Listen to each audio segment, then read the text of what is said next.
The political landscape is changing for candidates and voters. Each episode here on the Ballot Box will keep you up to speed on the latest political debates and the most pressing policy topics. Today, ideology in the Democratic Party.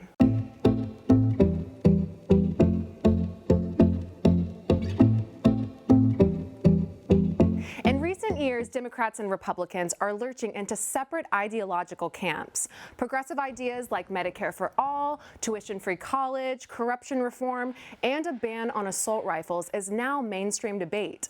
But is this representative of a more progressive electorate, or will it prove to be removed from the average moderate voter? Until recently, former Vice President Joe Biden has been the steady frontrunner in polling, with Senators Elizabeth Warren and Bernie Sanders trailing shortly behind. But last week, Warren surpassed Biden by 2 percentage points in 3 separate polls. Biden's moderate, big tent platform was once persuasive among many voters, but it may not prove to be as effective as before. Studies show that today, American moderates are taking up less and less of the electorate. Instead, voters are solidifying their ideologies further along the left or right. According to Pew Research, until around 2004, moderates were the majority of the American voter. But in recent years, they've been leaving the center and fanning out along the ideological spectrum. Back then, a candidate like Biden would have fared well in the race by staying centrist because that's where the majority of voters were. But today, you can see how this has changed. There is also more Democrats today who call themselves liberal. For the first time, the majority of Democratic voters self-identify as liberal, whereas moderate and conservative Democrats are in decline. Biden comes from an era when catch-all politics used to be effective. This is where a candidate would base their policy platform mostly in the center. By not going too far left or too far right, they hope to catch the majority of the electorate by appealing to the highest number of voter preferences.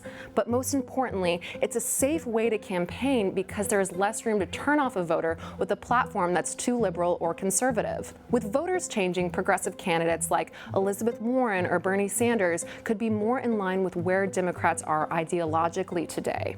And if either wins the primary, they could appeal to populist voters that Donald Trump captured in 2016. Whether it's draining the swamp or fixing corruption in Washington, Warren, Sanders, and Trump echo similar rhetoric with promises of structural reform. These voters want to transform a system they believe hasn't been working for them. And these candidates, no matter how significantly different their policies, promise to do just that. But Biden shouldn't be brushed aside just yet. In an era of political upheaval in Washington, President Trump, dear President Trump, I'm announcing the House of Representatives moving forward with an official impeachment inquiry. he represents stability and a return to normalcy, and this shouldn't be underestimated.